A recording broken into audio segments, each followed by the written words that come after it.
इस बार जम्मू कश्मीर में भी भगवा लहराने की तैयारी में है बीजेपी। इसी लक्ष्य को ध्यान में रखते हुए भाजपा ने कई नामों पर मुहर लगाई। जैसा कि पिछले 10 सालों में देश की जनता ने देखा कि भाजपा हर चुनाव में नए चेहरों पर विश्वास जताकर सबको चौंकाती आई है।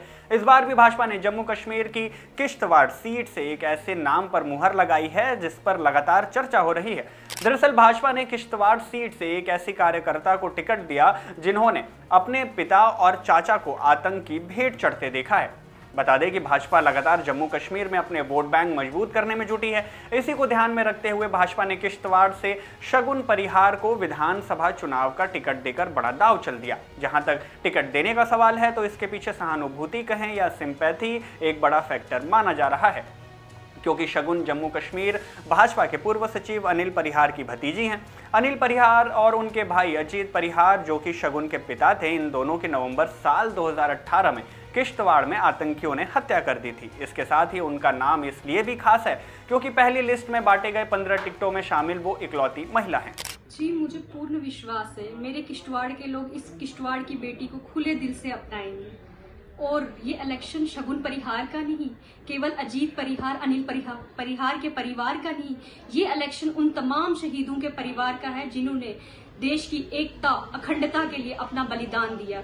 ये इलेक्शन तमाम किश्तवाड़ वासियों का है जो किश्तवाड़ में अमन, सुकून और भाईचारा चाहते हैं।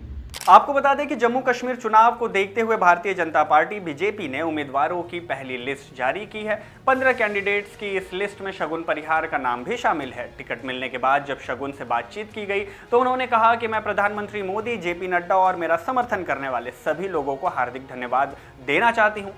जी, मैं बहुत कृतज्ञ महसूस कर रही हूँ कि मेरी पार्टी ने मुझे ये अवसर दिया, हमारे संगठन ने, हमारे नरेंद्र मोदी जी ने, हमारे जेपी नड्डा जी ने, हमारे संगठन महामंत्री अशोक कोल जी ने, हमारे किश्तवाड़ के नेता सुनील शर्मा जी ने और किश्तवाड़ डिस्ट्रिक्ट के तमाम लोगों की मैं तहे दिल से शुक्रगुजार हूँ, आभारी हूँ कि उन्होंने मुझे ये मौका दिया कि मैं उनकी सेवा का अवसर ये जो मुझे मिला है, मुझे उम्मीद नहीं, विश्वास है ये इस कसौटी पे जो मुझे उतारा गया है, मैं इस कसौटी पे खरा उतरने की पूरी कोशिश करूँगी। टिकट मिलने के बाद शगुन ने अपने पिता को भी याद किया और उन्होंने क्या कहा, सुन लीजिए।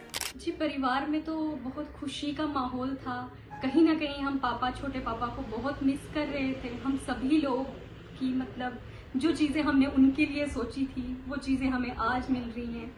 मतलब इस चीज़ को लेके मैं आपसे क्या कहूँ, मतलब ये चीज़ें बहुत इमोशनल, मैं ज़्यादा कहूँगी तो मैं रो दूँगी और मैं नहीं चाहती मैं अपनी कमज़ोरी आप सबके सामने दिखाऊँ।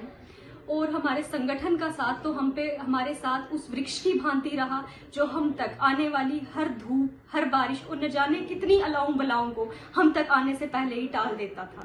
इसके साथ ही आपको बता दें कि सोमवार को बीजेपी ने पहले 44 उम्मीदवारों की लिस्ट जारी की थी, लेकिन कुछ देर बाद ही बीजेपी ने उस लिस्ट को रद्द करते हुए जल्द ही दूसरी लिस्ट जारी करने की बात कही है।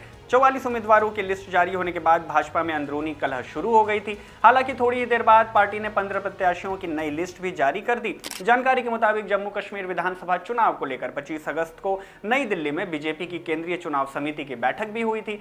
इसी मीटिंग में प्रधानमंत्री मोदी, गृह मंत्री अमित शाह और बीजेपी के राष्ट्रीय अध्यक्ष जेपी नड्डा समेत कई वरिष्ठ नेता शामिल हुए थे। मीटिंग में चुनावी रणनीति, मुद्दों और उम्मीदवारों के नाम और राज्य में पीएम मोदी की संभावित रैलियों को लेकर जमकर चर्चा हुई। खैर, जम्मू कश्मीर के लिए जारी हुए इस पूरे लिस्ट पर आप क्या राय रखते हैं, क्या सोचते हैं, कमेंट करके हमें जरूर बताएं। वीडियो अगर पसंद आई हो तो इसे लाइक करें, शेयर करें और देश दुनिया की ऐसी बड़ी खबरों में बने रहने के लिए इन खबर को सब्सक्राइब जरूर कर लें।